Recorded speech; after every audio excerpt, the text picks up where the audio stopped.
Welcome to Scoreography, a podcast about the greatest sport on ice, figure skating. I'm Wendy Buskey. And I'm Adrian Buskey, and this time we're talking about the NHK Trophy competition in Japan.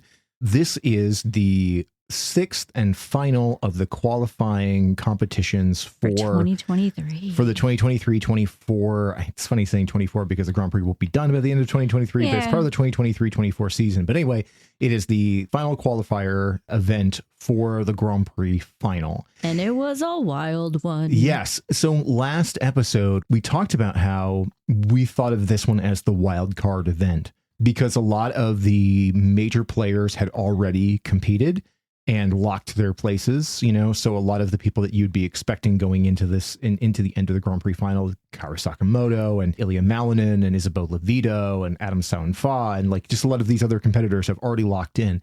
So this is the last one leading into the Grand Prix final. And it kind of felt like, okay, anything could happen here. That is putting it mildly. Yeah. And in a couple of the disciplines, things shook out in a way that, you know, seemed fairly logical. But there were some wild surprises in this one. I want to go right at it with the women's event, which was absolutely absurd in a good way. It was just nothing anyone ever could have predicted. Well, and last week we had the crazy thing happen, seeing Amber Glenn make the jump from 11th place to the bronze placement on the podium, which has never been done before. Nobody has ever made that kind of leap onto the podium previously. And that I think that kind of shook up the skating community because one, Amber is that person who's always on the cusp of greatness, but oftentimes just seems to lose her fire like at just the wrong moment and it can sink her. This particular time she rose to the occasion. And we've talked repeatedly this season about when you're the person who's not necessarily favored for a podium position to go in there and fight like hell anyway, because sometimes things shake out where the surprise person gets up there and gets themselves a medal. Early on, it was Nina Pinzarrone. Nina Pinzarrone and Nina Petrokina and Amber Glenn, like we were just talking about. But rarely do you see a complete wild card person come in and win the gold when nobody was expecting it. Okay, so all three of those people that you mentioned, Nina Pinzarrone, Nina Petrokina, and Amber Glenn, have all been kind of watched as they're almost there. They have all the potential. But when someone like Ava Marie Ziegler shows up totally under the radar and wins the whole freaking thing, I can't tell you how much I love it. Yes, I love this kind of upset victory. In this particular instance, the American skater Ava Marie Ziegler is somebody who, you know, we've been aware of since she came out of juniors. We've seen her skate a few times at basically challenger events and the nationals last year, I think she skated in. But it's worth noting that Ava was not originally slotted to be on the Grand Prix circuit at all this year. She was not selected by the American committee to be sent as a representative of the United States. She only was added to the slate for NHK when very early in the season, another skater had to pull out of it and there was an open spot. Yeah, that's how I understand it, that she took that slot and it was her only Grand Prix assignment for the season. Yeah, so it's important to note that you have to compete in two of the Grand Prix events in order to be eligible for the final. Correct. So in order to just get the points necessary in order to get into the final, because only 6 competitors in each discipline go. So with only one placement, this is usually the kind of thing that's just international experience. This is that thing where somebody gets sent where like they're not thought of as a potential for the final. It's just we had an open spot and now you get to have international experience and that sets you up for more things later in your career. And wow, did it ever work out in her favor. Right. And, you know, not for nothing, this podium also had Lindsay Thorngren on it in the silver position, another American skater, another one fairly fresh out of juniors that we've just been seeing in the seniors in the last 2 years. Lindsay, who has grown so much in the last year. And we talked about how in the last Grand Prix that we saw her in, she had blossomed into this much more mature and refined skater than we had seen before. She still has a ways to go to bring her emotional component to the performance, but she's still a fantastic skater. I had made the joke off mic after last episode that I was like, wouldn't it be hilarious if Lindsay Thorngren won this whole thing?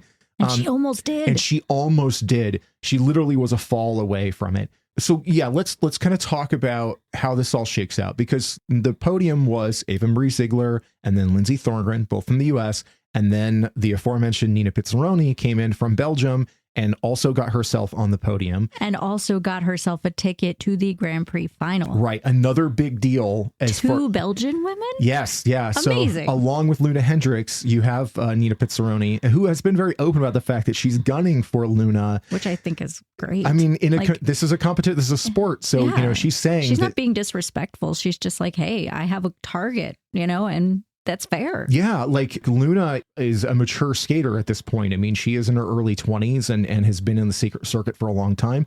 Nina is 17 and just coming out of juniors as well, and has made a name for herself already on this Grand Prix circuit. So what we had here on this podium were 3 17-year-old skaters, all of whom are fairly fresh to senior competition, all of whom have a lot of promise, but weren't necessarily early in the season being looked at as threats at all. And they took an entire Grand Prix event. And that's when you look at the fact that the rest of this roster were heavy hitters like Korea's Haein Lee, Anastasia Gabanova from Georgia, Yelim Kim from Korea, the return of Mai Mihara from Japan, Wakaba Higuchi from Japan. I mean, this was not a thin competition. There were names here. Yeah, this was a fairly heavy-hitting type of competition with Haein Lee especially.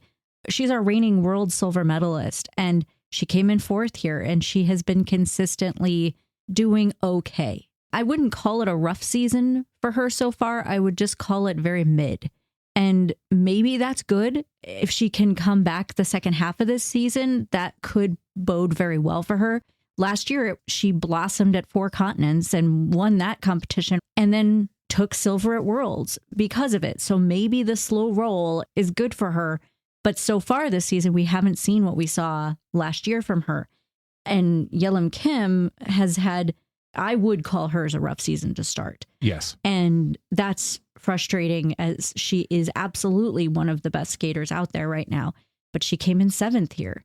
So the door was wide open. Gubanova moved up from 10th to 4th after the short program into the free. And she had a really nice free program. Really, really nice. Yeah. Maybe one of the better ones I've seen from her. Absolutely. And I really like her short program. So I hope that continues to evolve. But yeah, all of them just didn't pull it together. And I was so excited to see Mai Mihara here, because she is absolutely one of my favorites. I just adore her.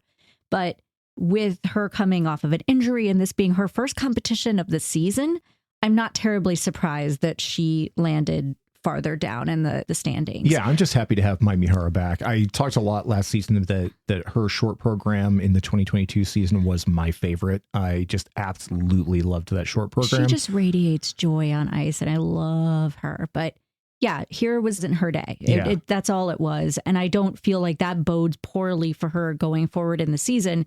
I just feel like this was her first event of the year. It is worth noting in this that this is not a super high scoring event for the women. It's not. If you take Haein Lee and consider her scores at the end of last season, particularly at Worlds and at World Team Trophy, where she had explosive numbers. And World Team Trophy is a little bit of an oddity and maybe a little generous in places. It's a sort of competition. Yeah, it's I love it so much. It's super fun. When you look at that her numbers there, she would have decimated this field if she skated anywhere close to that. Yes. So it's not to say that, looking at like Ava Marie Ziegler, she won this competition with a 200.5.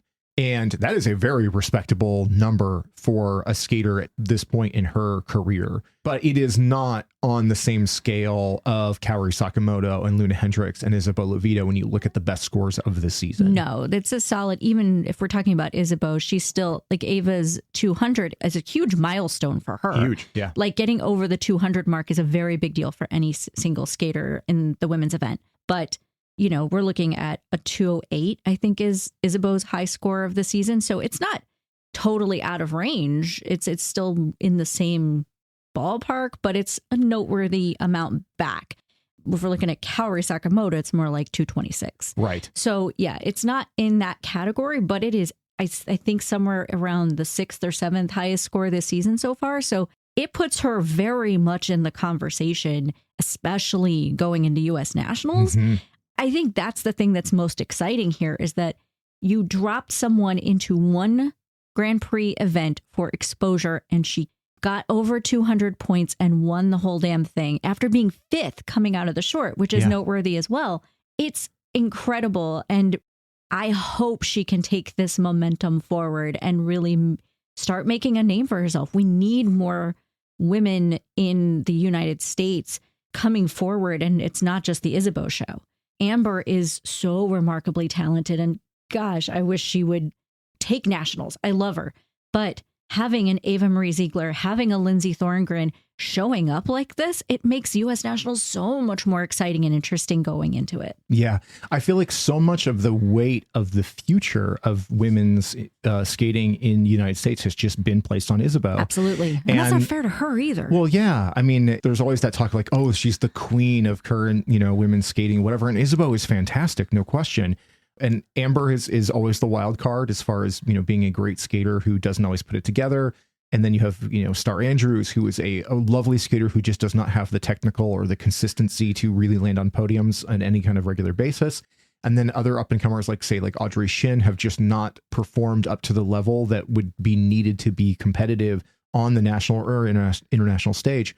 So having Ava Marie Ziegler and Lindsay Thorngren suddenly really show up right here at the end of the Grand Prix season, I think that looks really good for American women's skating, but it also makes somebody who made decisions there look real stupid because they didn't put Ava in more than one of these. That I agree with. Yeah, that is definitely worth noting. Yeah. And the thing that's going to be particularly interesting is that we only get, the United States only gets to send 2 women to Worlds in the 2023-2024 season because of last year's not landing on a podium and having our women not perform as well. So this makes it real interesting because you can kind of lock, unless she falls apart, Isabeau into one of those slots, especially with her, performance so far this season. That means there's one person going to Worlds alongside her. Right. And who is that? We haven't really seen her much this season, and we will not see her for the rest. Brady Tennell is out with an injury. She broke her ankle. She's usually in the conversation, even if she's barely competed in the season. She's out. She's not there. So yeah, going into Worlds, that's going to be a whole different conversation. But we have Grand Prix final and nationals ahead of that. So there's a lot. But the thing I'd like to talk about here is Ava went from 5th place in the short, which was a very, very respectable position for her to be in. Yeah. And then she had a brilliant free skate, just an absolutely fantastic free skate where I think she tore into the first jump, which like a triple flip, double axle, which for a skater at her level to be delivered at the level that she did was a real statement right out of the gate. And then from there on out, she was fast. She was elegant. She was emotive. She absolutely had that crowd. And we said last week, there's no better place to skate than Japan. And the Japanese audience at NHK proved that over and over again. Oh my gosh, did they ever. Incredibly supportive, enthusiastic, generous crowd, more standing ovations than you've ever seen. They just would get behind the skaters and really lift them up. And that happened with Ava. And she rode that energy and with her own artistry, just really delivered a great free skate. Yeah. And full credit as well to Lindsay Thorngren, who made one mistake. And she doesn't bring the emotional quality that Ava does already, but she has such high quality in her skating and everything is there. It's like she has all of the tools. She looks gorgeous out there. I just want it to all kind of get to her face. Like that's all it is. Yeah. And I think it will. I mean, having seen the remarkable growth she's already made, she has definitely made a statement here as well as like the person. I mean, honestly, this whole season as someone to be reckoned with and who needs to be taken much more seriously. Yeah, after the short, Lindsay Thorngren was in first place. Yeah, and she would have won without one fall. Yeah, in her free skate, and that it basically dropped her out. Because you look at it, like Ava's score was 200.50. Lindsay Thorngren ended up in the second place with 198.73. So less than 2 points difference between those two skaters. It all came down to one small mistake on Lindsay's part, or she would have absolutely had that podium. There's a really, really great moment that was captured of the two of them afterwards because they so are cute. They're friends, and to see them just run up to each other in the hallways, just super excited because there's always like waves of skaters of their own peers. You always have like, you know, the different age groups, the people who've come up together, the ones who have known each other through the circuit, you know, for a good chunk of their lives. They're both Jersey girls, right? So they've known each other for a long time. And this is one of those great moments where you see that next generation rising together and getting to share that moment together, which is a really wonderful thing. It was. And I do also want to, before we start moving on to dance, which is the next one I want to talk about, I want to also mention that I really thought, even from the last competition where we saw Nina Pinzarrone, to here, she had improved. Yes. It's an amazing evolution already happening with her skating. So I feel like she is absolutely on the come up, and she needs to be taken very seriously, because her going into the final, I wouldn't discount her at this point. Not that she's getting the scores of the top women, but it's like you've been saying all season, there's always the chance that someone's not going to live up to all of that potential that they have. Last year, we saw it at the Grand Prix final with Kaori Sakamoto. I want Kaori to have her redemptive moment at the final, but Nina Pinzarrone is right there to grab whatever mistakes she or anyone else makes. Yeah. Because she's been pretty consistent as the season's gone on. She started off a little bit more rocky in the Challenger Series, but as this Grand Prix has gone on, she's only improved. You can feel her gaining confidence, yes. and that confidence shows in her skates. And again, this was a really enthusiastic, excited podium. It was really, really cool to see that group together up there. There's a lot of skaters I would have liked to have seen better performances out of, because again, you know, I've talked plenty about the fact that Yelim Kim is one of my favorites. I love Mai Mihara. I love Heian Lee. It would have been great to have seen any of them on the podium. But at the same time, this podium is one of those like indicative of things to come. And and that's very, very exciting.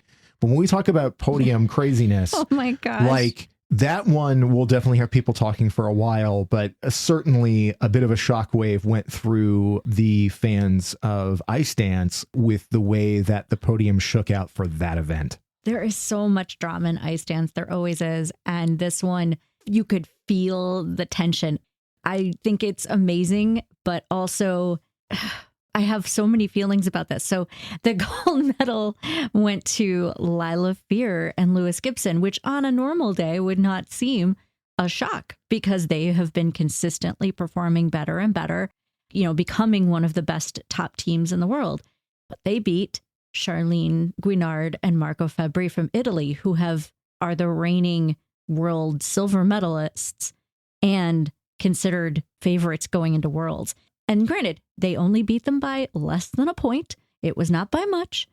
But in ice dance, every 10th of a point is monumental. And whenever there is a shift, particularly between two European teams that are going to go now into Europeans with this right behind them, it shakes up the whole ice dance world real fast. Yeah. So a couple of things worth noting there. Like you said, like Fear and Gibson are well known as a terrific team, but they have also been a mid-list team for a long time. They are the ones that were consistently, if you had your top 10 at Worlds or the Olympics or something, they were going to be in that 6 to 8 kind of zone, because there were just other teams that were, for whatever reason, technically or just performance-wise, or because the judges loved them, were always just kind of ahead of them.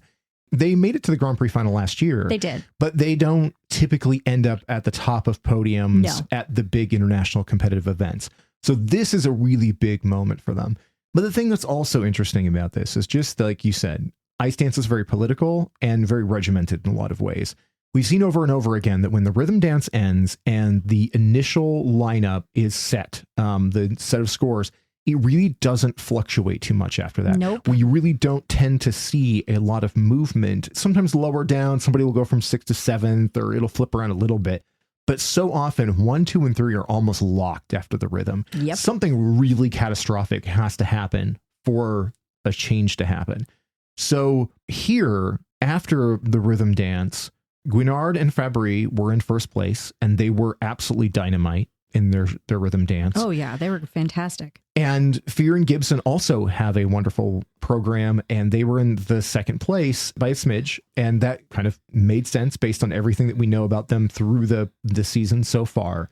Most of the time, you get to the end afterwards, and it stays right there with it, again, unless there's been some sort of catastrophic error. Yes. What happened here is not a catastrophic error. No. Guinard and Fabbri had a wonderful long program.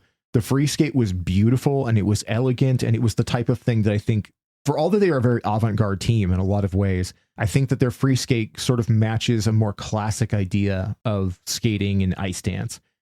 Fear and Gibson came out with that Rocky routine, very divisive over the season, to put it mildly, but constantly improving through this whole season. And they absolutely tore the roof off that place. The Japanese crowd was freaking lit after that. And I can't help but wonder if the response they got in the room didn't have an impact on that score just a little bit, because they got a season's best, maybe even a personal best. It was a personal best because they've never, I think, well, at least personal best on the Grand Prix. I have to do my fact checking, but they got a 1:30, and that is a milestone score for dance teams. So once they hit that, you could see the level of shock on their faces. Just the, oh my gosh, we can't believe this. So even if they hadn't won, they had achieved a new milestone as a team with that score. But then to go on and take it by less than a point, you could see on all of their faces, because unlike most of the Grand Prix season where we're not really getting reaction shots that much, this one they did. Yeah. And it was very clear that Japan's team or the ISU feed, whoever was on it knew, okay, this is going to be some stuff. So we got to make sure we got cameras on it, because you could see Charlene and Marco having this look of shock and disappointment, as you'd expect, which is, not something that's great. But then the camera shoots backstage and you see Lila and Lewis just losing their minds, just being like, oh my God, we just actually won our first Grand Prix. And it stayed on them for a while. So it was definitely more reaction than we're used to seeing. But it was exciting, but it was also that thought of, until we go to the next competition, which is the Grand Prix final, we don't know what kind of a title shift this makes, but it definitely makes a statement. Last episode, I was talking about how the disappointment for me over the Grand Prix was that we did not see those backstage things. We did not see those moments when an Amber Glenn realizes that she's going to be on the podium, stuff like that. We haven't gotten those when we usually get those at the Olympics and some of those in the nationals and stuff like that. So yeah, this moment where we were watching Guinard and Fabry, and then suddenly the shot goes to backstage, and not a formal area, but literally people just standing in kind of a hallway in front of a TV. And that was the moment where I saw that, I'm like, oh, Fear and Gibson won. Because the producers got a tag and said, you need to be back here right now. This is going to be a big damn deal. And they put cameras on them, because we have not seen that anywhere else during the season. That was pretty wild to see. So I think that as the commentator was talking about through it, the thing that's always so challenging about ice dance is that so much of it is aesthetic appeal. Yeah. And I look through the comments on Instagram threads and stuff and various social media in people seeing reaction. And I saw basically like 75% of people were just lit for Fear and Gibson, because they've been a fan favorite team for a really long time. They're so exciting. They're so fun. I don't know that anybody's more fun than them on ice. And I will say their speed was much better here than I've ever seen it. Incredible. This is probably the best I've ever seen them skate. Oh, for sure. And they to say that they won the crowd is like an absolute understatement. I mean, they tore that roof off, and they made that entire audience fans for them. And that ovation went on forever. And I think that what's challenging is that you go from a skate like that is so high energy and so fun and almost feels like a gala performance, but just like cranked to 11. And then you follow it up with a much gentler long program from the Italians. A more traditional style of ice dance. And the energy ebbs a little bit. You feel the room, settle back into a great performance, but something that is not quite as thrilling. And then it just, it becomes a matter of aesthetics when you're looking at, okay, they can judge all of the technical stuff that we're used to. But at the end of it, the judges are saying, okay, which of these appealed to us more? Which ones did we find fulfilling? Which ones say this is worthy of the podium? And granted, it's not a matter of them sitting down and looking at 3 different groups and saying, I like that one best. They're scored individually.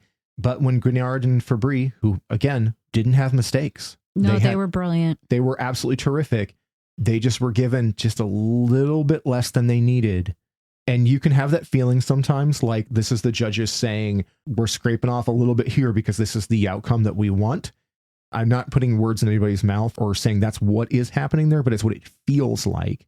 but that explosive, massive score for Fear and Gibson was definitely kind of an earth-shaking thing. And I feel like a lot of the other ice dance teams, the big ones, are going to be looking over their shoulders now and going, wait a minute, a huge vote of confidence was just put on that team. Oh, yeah. The discourse online has definitely been mixed and volatile. Oh, some people are pissed about Gwinnard and Fabry losing. Very upset. And I mean, if you're just looking at traditional ice dance quality, Gwinnard and Fabry are technicians. They're beautiful at what they do. And it's hard to argue with. I mean, honestly, either one of them, it was a toss-up. Yeah. They were entirely different, but both brilliant. But Fear and Gibson, something we've discussed a lot offline, if you will, is how do you get more people excited about figure skating? Fear and Gibson get people excited. Yes. And they have a broader appeal. It's Marvel versus indie films, which I can't remember where I've heard other people make that analogy, but that's how it feels. Like you have the blockbuster, superhero film versus, the French indie right, art or film. Italian in this case. Yeah.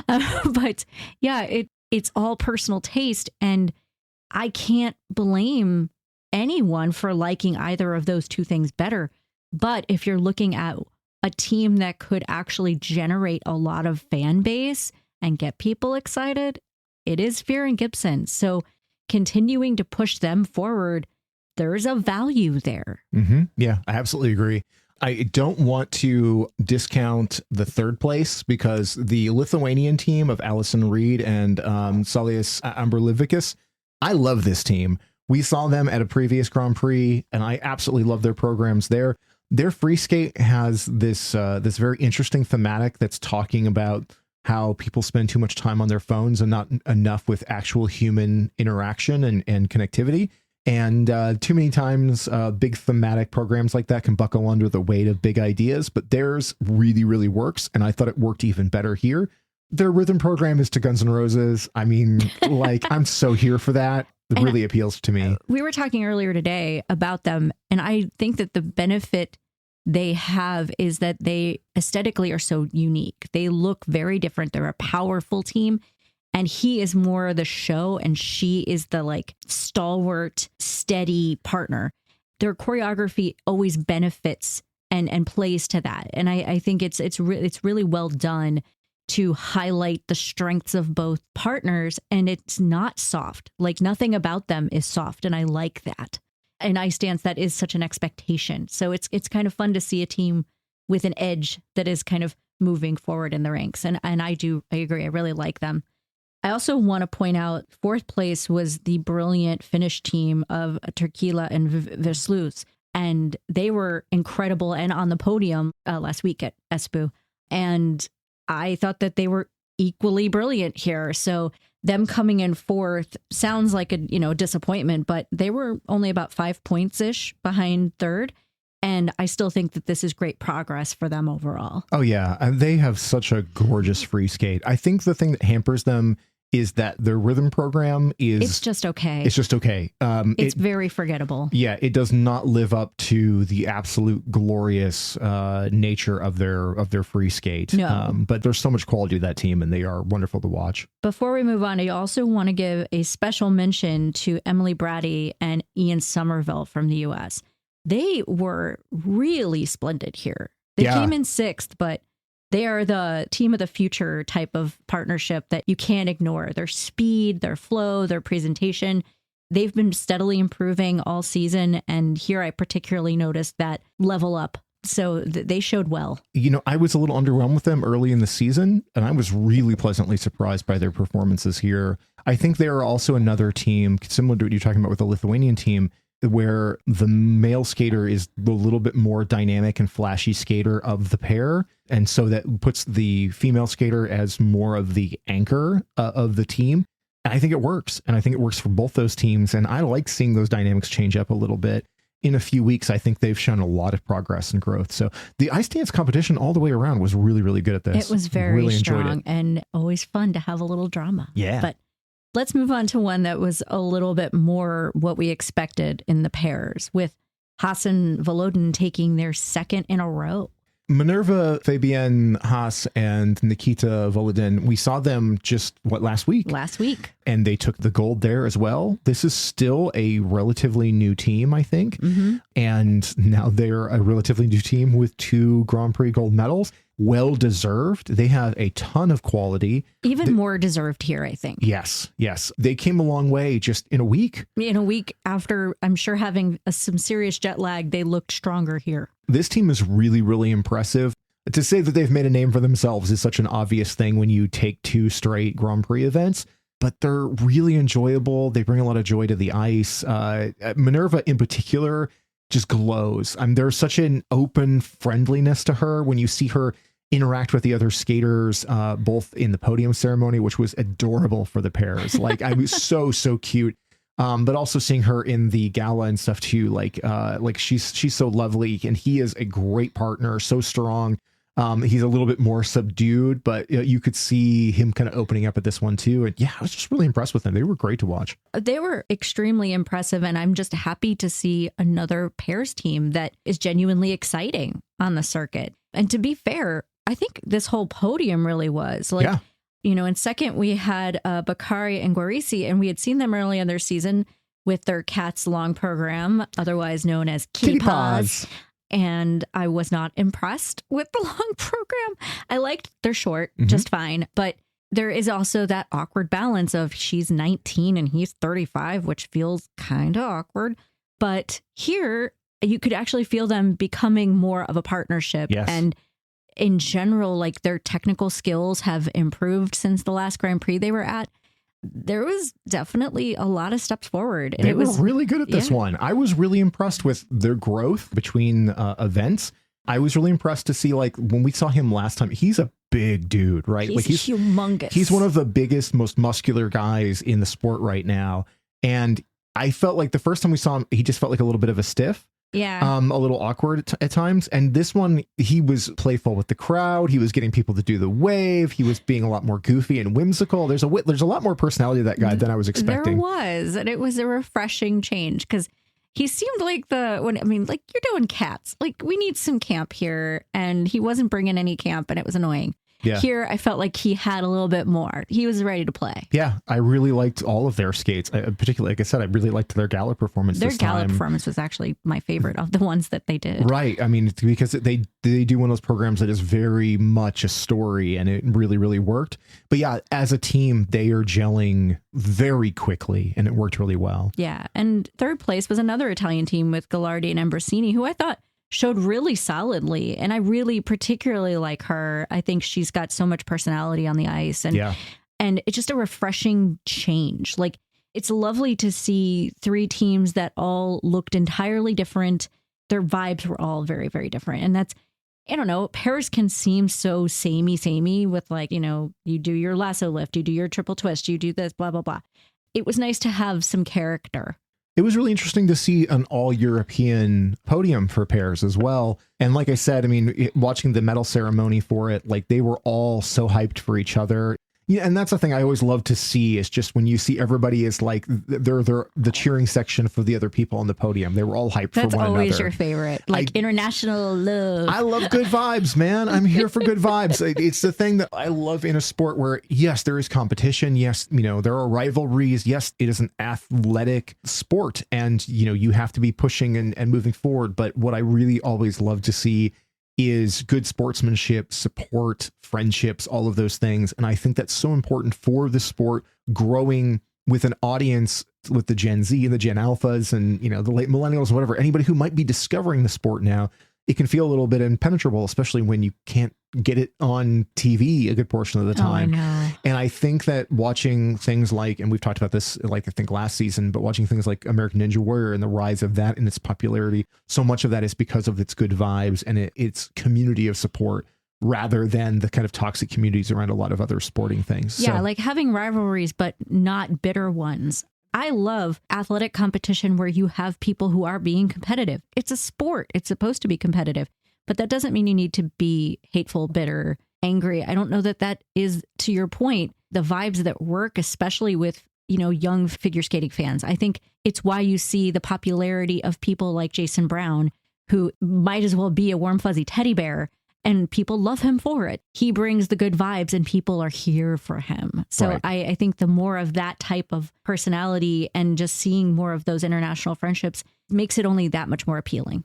To quickly close out the pairs, the other two pairs teams that I want to highlight really quickly, the Australians, I'm going to say their names wrong, Golubova and Gito Moore. They were really enjoyable here too. Another team that, I mean, they've been in juniors together. They've been together for a while. You know, they're a 21 and 17-year-old team. They've just made the jump into seniors. And he looks so much older and she looks so much younger. So it throws me every time. And I have to remind myself, like, nope, they're in the same range of age for skating. So this is fine. Right. Yeah. It's difficult sometimes when you see somebody who is like very clearly an adult at this point. And I think that Anastasia also just looks young for her age as well. So like there is a discrepancy in their visual ages that seems odd, but they've been skating for quite a while together in the juniors, but they were great here. I really liked it. In particular, he's really fun. I mean, we saw him in the gala do some lifts with Lucas Britsky that were really, really fun. But yeah, they were enjoyable here.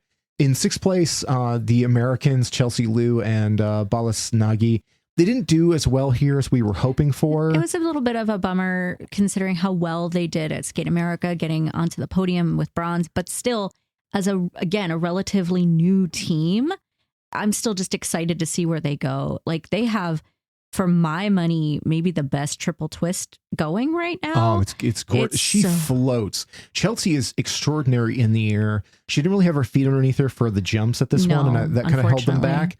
But yes, I mean, their thrown triple twist, she goes so high, and there is just this floating quality to how she comes down and how he catches her, and it's extraordinary. I wish I could see it live because I feel like it'd be incredible. And I just think that he's an extremely strong partner. She has beautiful line. Hearing some of their stuff, like in interviews afterwards, they know that they're just in the gelling stage and the growing together stage. So I think this could be a really exciting team for the U.S. given another season or so. But overall, this was a really enjoyable pairs competition. For being the discipline that has had the least fire underneath it outside of a couple of teams this season, I think closing out the qualifying competitions with this was really nice. I agree. But I want to move on to the men's because I want to talk about my two favorite Japanese men. This is one of those events, if you were going to say, okay, what's the podium going to be? And you told us the three you thought it would be the three who were on the podium, right? Yes, it was the predictable three. Right. The only shakeup here with the question was, would Shoma Uno win this after a season where he wasn't competing until he got to the Grand Prix? And we have seen that his focus has been much more on the delivery of artistry and not so much on getting all of the points, which really makes us worry that this is Shoma in his final season, you know, just doing what he wants artistically. But we got Yuma Kageyama back after being away with injury for a really long time. He was phenomenal in the short program. I mean, it was phenomenal all the way around, but just having those two Japanese skaters here on home ice, you pretty much knew it was going to be one of the two of them. The question was just who. And on this particular weekend, it was Yuma Kageyama. By very little. It was very close between the two of them, which I feel like I need to say because I love both of them, but Shoma's my favorite of all, maybe ever, at least right now. He's my fave. But I do absolutely love Yuma Kageyama. So I'm not unhappy. I'm just amused at watching the two of them skate because, as I was mentioning in previous episodes a while ago, I'm always looking for what I think of as real skating. And that is a really kind of crummy thing to say whenever everybody was real skating here. It wasn't, no one was not, but there is some like extra something that happens whenever the quality level just goes up and you even with, you know, novice eyes, you can see the difference. And the two of them coming out after everyone else who had skated really, really well overall, like the men for sure here, but there was also a lot of good stuff to talk about. But the two of them came out and it was the quality level just rose so high and you could see it. And it was just, it was dreamy to watch both of them. Both of their short programs were great. Yuma's was just a little bit stronger. Shoma's long program was a little bit stronger than Yuma's, but the scores fell where they would. I think Shoma had a few quarter turn under rotations that kind of cost him the title. Yeah. But seeing Yuma come through and really show that he is back in the conversation for real was just so awesome to see. It's worth noting that both of their scores here were still significantly lower than ones we've seen earlier in the season from Aros Yahimfa and Ilya Malinin. But every competition is different. Every judging lineup is different. So I think going into the Grand Prix final with those four men, oh my God, it's going to be exciting. So Yuma is still not at full firepower in his free skate as far as like, the number of quads he is capable of. But what he is doing right now is he is still coming back from injury. But that quad Salchow in his free program might be one of the most perfect jumps I've ever seen. We've talked so much in the past about how the best quad Sal in the business was Junwon Cha from South Korea. The title may have shifted. One, I mean, Junwon so far has been one of our great disappointments of this season because he was terrible in the Grand Prix when his one event that he did. And now, sadly, he's injured, so we're not going to see him for a while. Yeah. So, things are just not looking great on that front right now. But Yuma came, like you said, I mean, I think he got a 4.2 GOE on that jump. It was extraordinary. It should have been higher. Yeah. It was so perfect.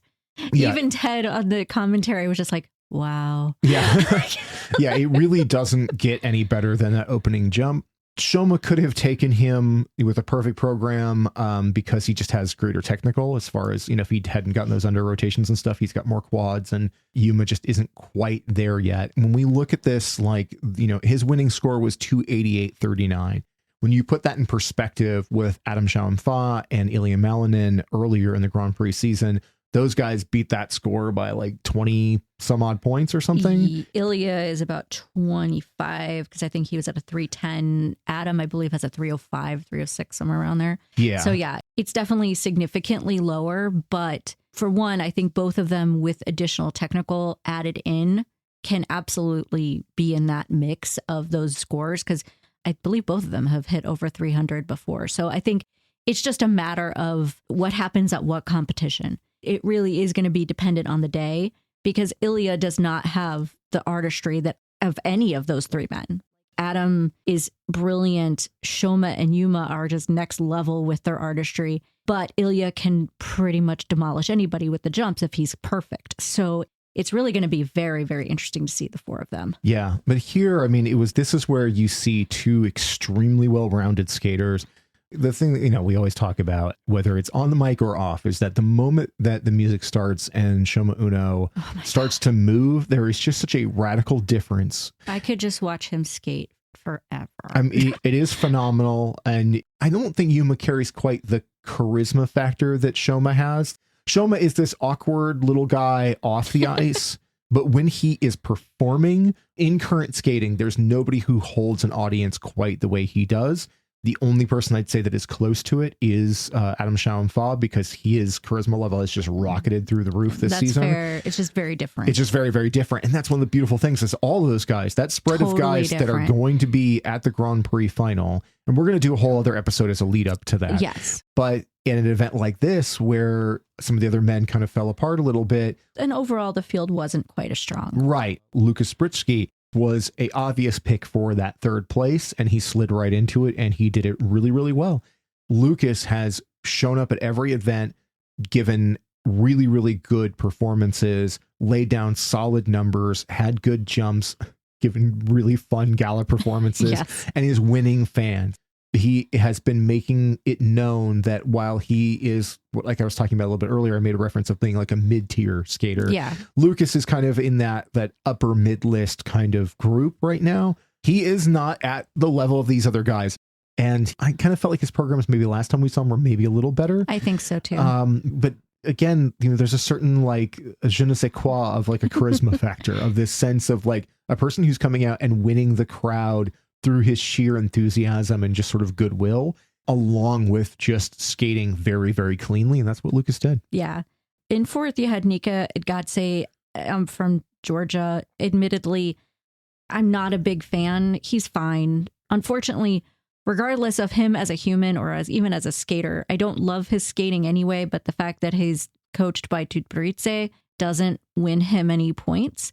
So I might just move on past Well, and I'll also say, while Nika is a perfectly fine skater, he's a good jumper. He is I'll a good give him jumper. that. His free program is boring. It unfortunately is.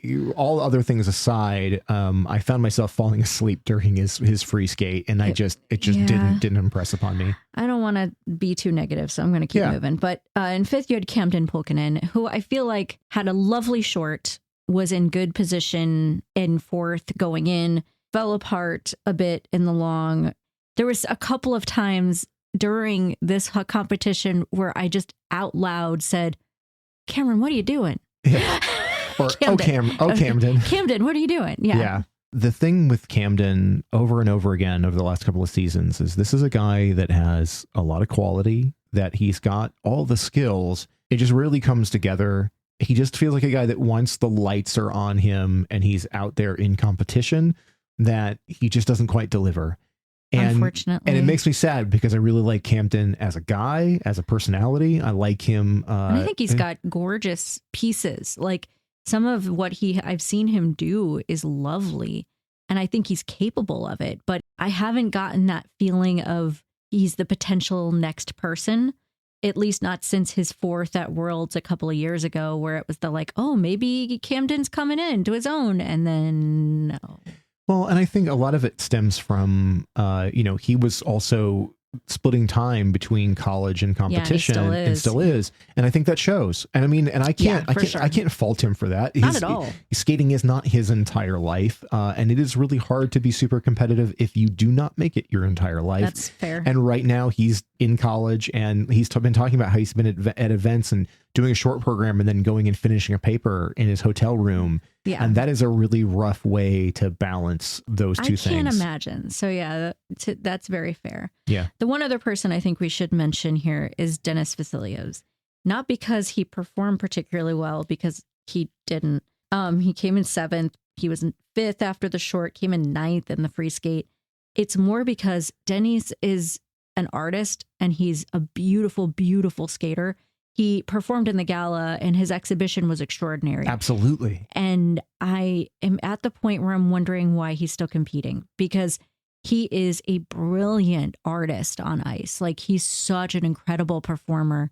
And I know, having read some articles with him, some interviews, he's talked about like that's his ultimate goal. And a lot of the reason he'll continue to compete is to just essentially gain enough experience and exposure to ensure that he gets to continue creating art on ice. And there aren't as many professional opportunities anymore. So it allows him that. But watching him compete, it's like, I don't know, it hurts me a little bit because you know how good he is, but it's not meant for competition anymore. I just want to see him perform. His gala performance to a cover of In the Air Tonight, it is breathtaking. He's a totally different skater going out to do that performance than what we saw in competition. I also just love that his coach, Stéphane Lambiel, was on the boards watching it during that and kind of like, coaching the exhibition. Right. Which is, it feels very unusual. Mm-hmm. But this was Denise going out and saying, this is who he really is in his artistry. And I think what he really wants to do, because it wasn't jump focused. It was performance focused, and it was spectacular. It was sublime. Yeah, that's a good word for it. I mean, it was just a beautiful, beautiful piece of art. It's a struggle because as much as ice skating is art on ice, it is a sport and it's a fine line. There's a part of me that loves that someone like Denise is still competing out there because at least he's bringing that art to competition. But in my head, and I'm hoping it's not in his, it's just like there's a level of demoralizing where it's that like the competition just doesn't look where his heart is. Then you see him where he wants to be, and it's beautiful.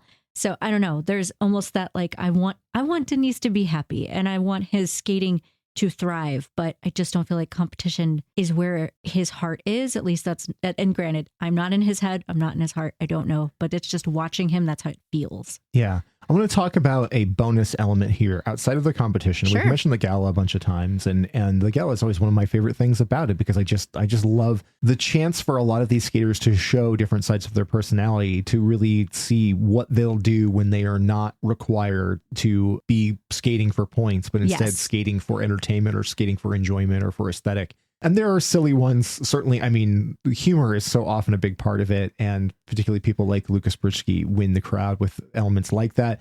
Then you have people like Gabanova, who comes out and skates her Barbie program. And just flirts the whole way. It's basically flirting and vamping and not really much. It's so Katarina of it. I love it. But because it's Japan and you're not going to get a disappointing gala, in Japan, they gave us a real treat because there were guest performances, and one of them was from Satoko Miyahara. Oh my God, Satoko. So we love you, Satoko. So Satoko Miyahara is a retired skater. She was one of Japan's best for a long time. Everybody was really sad whenever she retired. Satoko is notable not only for being a terrific skater, but also being a absolute favorite amongst international skaters and fans. Everybody loves Satoko. Everybody's excited to see Satoko. It's through this universal thing that when you see skaters from all over the world see her, they're just lit. We got really lucky. We got to see her live on the Stars on Ice tour. You can check out our episode about that. For me, the big surprise for me of that event was Satoko and just how incredibly brilliant she was on ice. Seeing her live was such a remarkable experience. And she was magnificent here in the gala. Yeah, I don't even have words. It was beautiful. It was poetic. It was just subtle. I loved the subtlety of her performance and the emotional quality of it. She understands audiences. She understands how to communicate emotion, similar to Denise in the sense of like she creates art with her skating. And it's such a wonderful thing to still have as part of the sport. So please, more of her. Anywhere, anytime, I'll watch anything she does.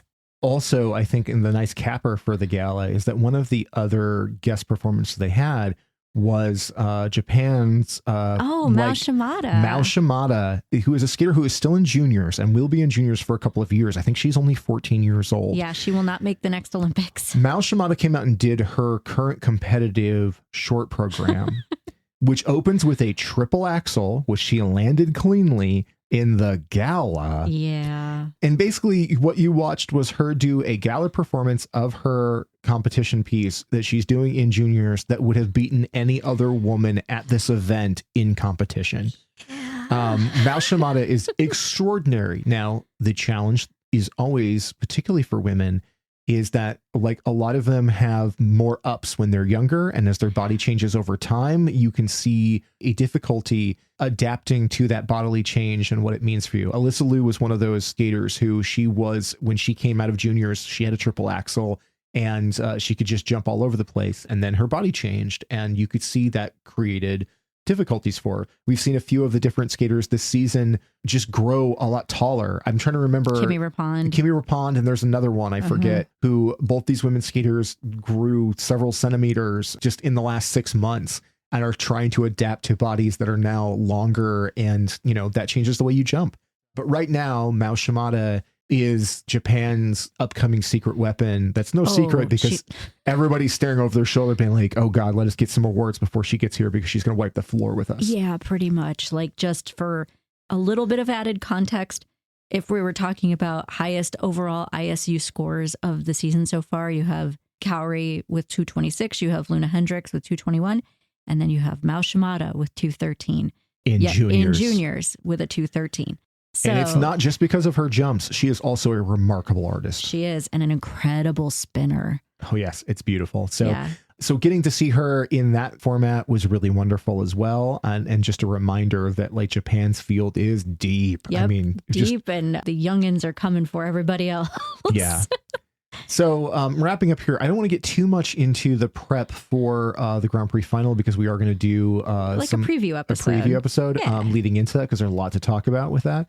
Overall, NHK did not disappoint. It was full of great performances. It was full of drama and surprises. So much drama. It's going to have people talking all week, all the 2 weeks leading into the Grand Prix final. I love that we have 2 weeks into the Grand Prix final because I do feel like there's going to be a lot of conjecture going into it. Mm-hmm. But what I love in particular about those kinds of upset victories and podium shakeups is that it reminds everybody that this is a sport. And on any given day, things can go wildly different. Your expectations do not always get met. Your preferences do not always supersede what happens on the day of competition. And sometimes people fall, sometimes people falter, and sometimes people rise. And what we saw here was a few surprising cases where somebody rose above the expectation and delivered. And that's why you get gold on Fearon Gibson and Ava Marie Ziegler. And that shakes up the whole sport. Man, that's fucking great. Like, I'm here for it. I love it. And I am very excited that we're seeing the end of the first half of the season coming to a close here very shortly, because I feel like it's a great note to end on, where it's that like, okay, now we can all move forward into individual national championships of great note, like Japan, Canada, the French championship between Kevin Amos and Adam Siohimfa. Like, we've seen so many rivalries start to develop, and I'm here for it. I really feel like it leads us into a really interesting second half. With that noted, stick with us for next week when we do the preview for the Grand Prix final and talk about the 6 competitors and in each one of those disciplines. There's going to be heavy hitters in that one. It's going to be explosive. It's going to be crazy. So we, again, have not been as active on social lately because we're still trying to find where the skating tribe is at online. Like, are you on Reddit? We're never on Reddit, but we'll try. Yeah.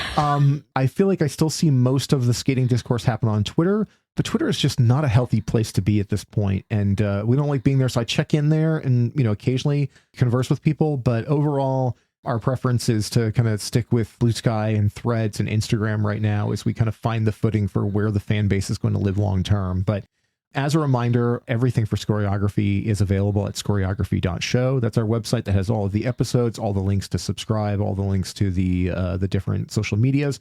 But we are on Instagram as @Scoreography. We are on Threads as @Scoreography. We are on Twitter for whatever reason as @Scoreography. And we are on Blue Sky as @Scoreography.show. Scoreography is available on all the podcasting platforms and on YouTube. If you're on one of those places listening where you can leave a comment or a like or subscribe or something, please do. Definitely let us know what your favorite skates were, what your reactions were, what you were hyped about. Did you get upset? Did it set your head on fire? All of those things, let us know, because we would love to hear what you think and think about the show in general. So leave us comments and let us know. But until that next Grand Prix finale preview episode for Scoreography, I'm Adrian Buskey. And I'm Wendy Buskey. And we'll talk to you next time. Bye.